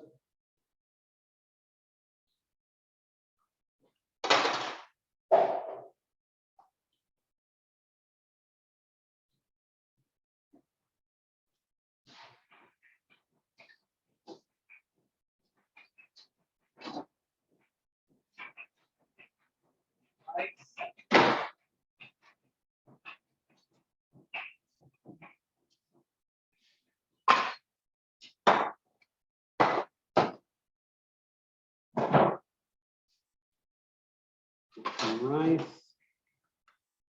Put it in the middle of the bowl.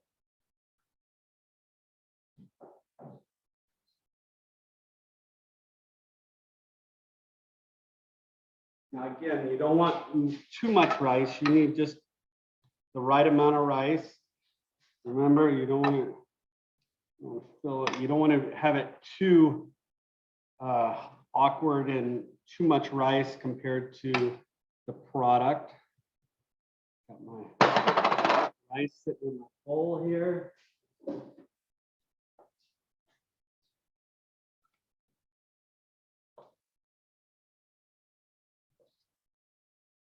gonna put my nuts.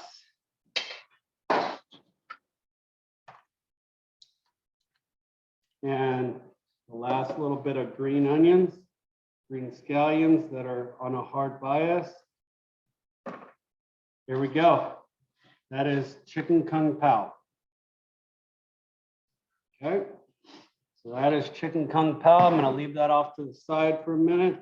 Work on, I need to rinse my pan, my wok. I'm gonna just get some warm water, rinse it off. I'm not gonna scrub it unless it's really dirty or hurt something to it or whatever else. But I'm gonna wipe it down.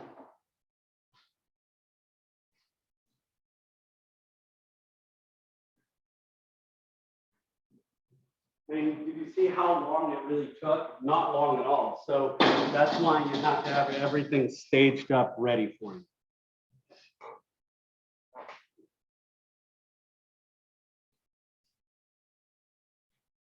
While that pan is heating up, I'm going to give away this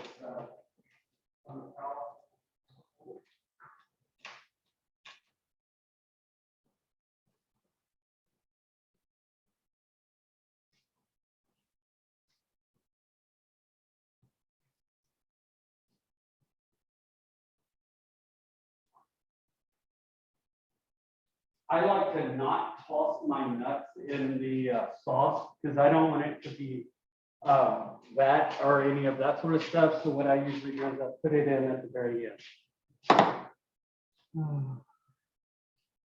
Where did I put those?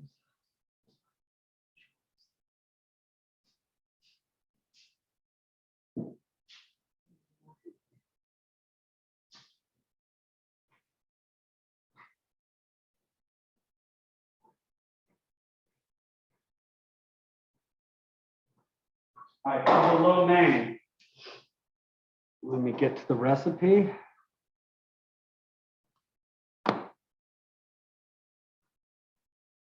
Make it a little larger. All right, so you got noodles, garlic, ginger, onions, carrots, celery, cabbage, mushrooms, bells, soy, oyster sauce, excuse me, black pepper, and hoisin. So I'm gonna go get all of that together. Hold on. I can get rid of anything I do not need from my last one. Instead of black pepper, I am going to use hoisin. Not hoisin. Szechuan.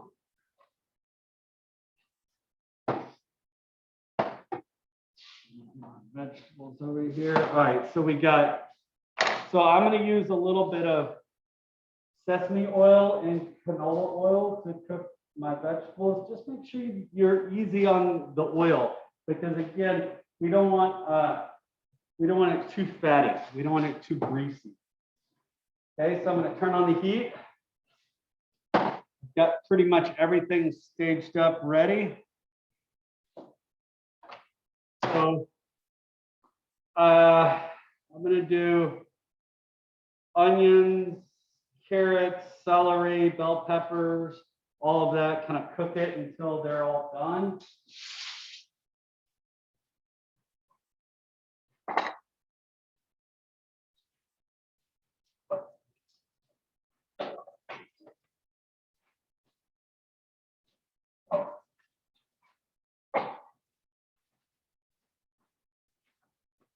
Mushrooms.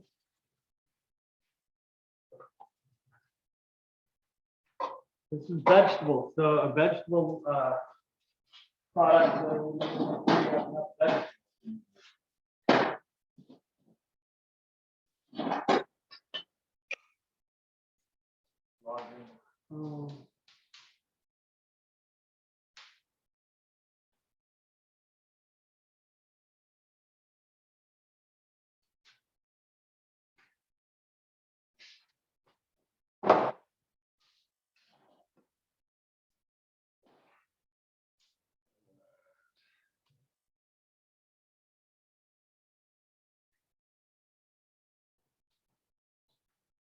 You can see my vegetables just cooking right here.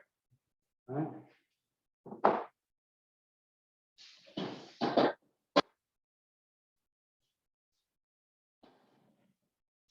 Sure. Vegetables are cooked. I'm going to put a skosh more oil in there. It just needed just maybe a tad bit more. I didn't want to put too much because remember your mushrooms suck up a lot of suck up a lot of fat.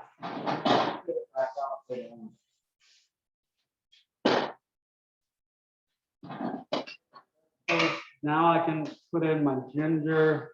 I'm sorry, my white part of the green onion.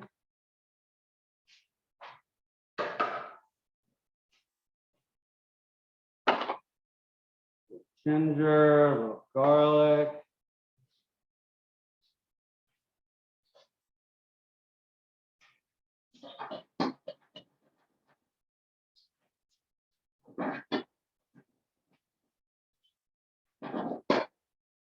There you can see my vegetables, how they're kind of cooked right here.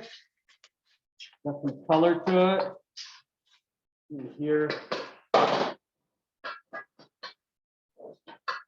I'm going to put these vegetables off to the side for a second because I'm going to get I want to mess with my or my lo mein noodles, and I don't want it to my vegetables get beat up too much.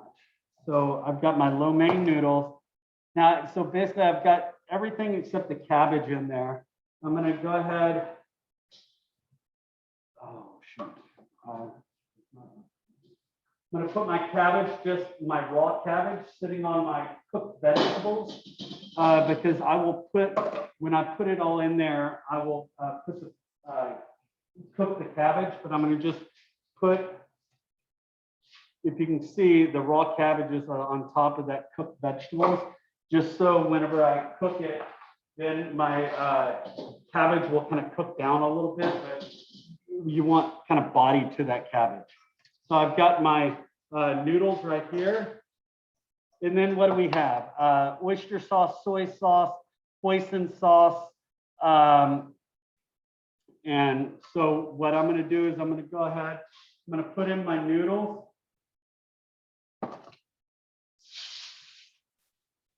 Little soy sauce in there, little hoisin sauce.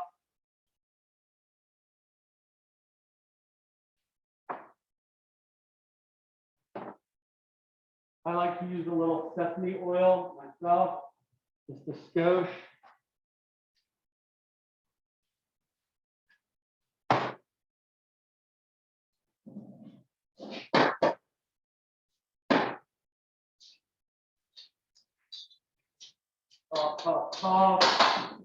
Put my vegetables in there.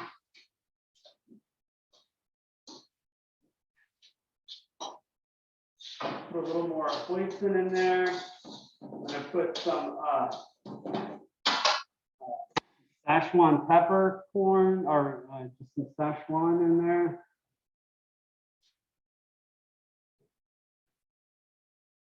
A little more hoisin, a little more soy, probably.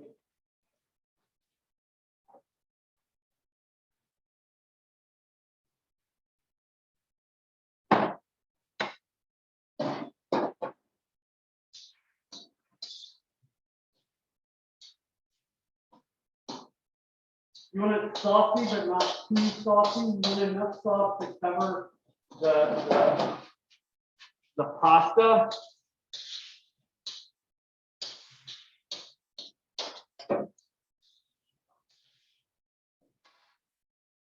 Taste it. Uh-oh. Did I lose y'all? Oh, no. My video changed. No, chef, we're still here. Oh, there we go. No, I just it closed out the screen. Okay, so here's my vegetable lo mein right here. It's saucy, but not too saucy. You know what? The one thing I think it needs a little touch of vinegar. I'm going to just put a little bit of vinegar. I don't think it calls for it, but that acid really does help.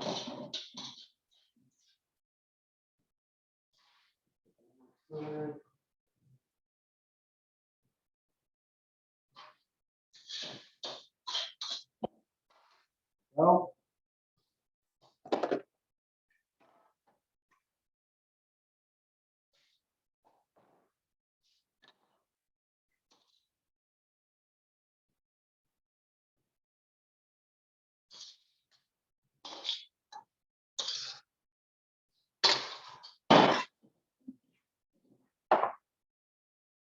vegetable lo mein. Let me wipe down the sides. Put some green onions. The green part of the onion on top.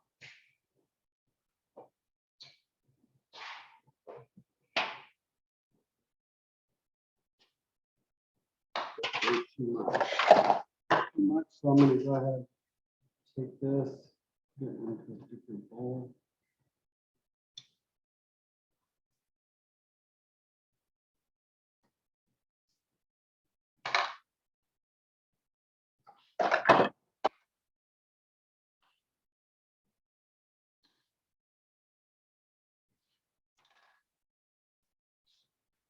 Wipe the edges down, make sure it looks clean.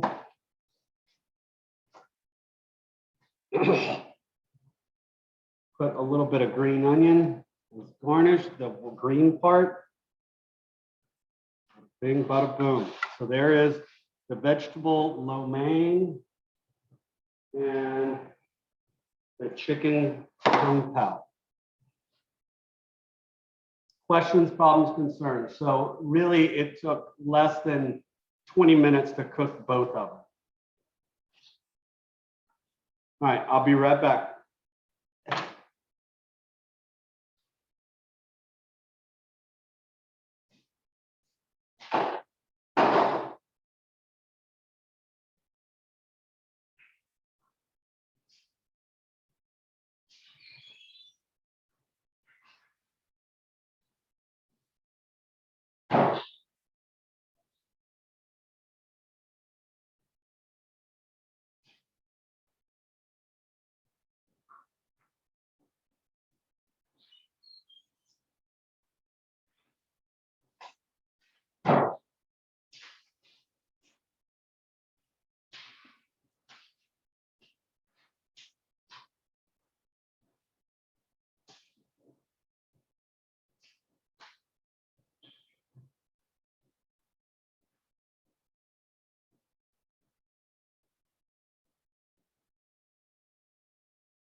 So there we go. That is today's production. I'm gonna start kind of cleaning up my station.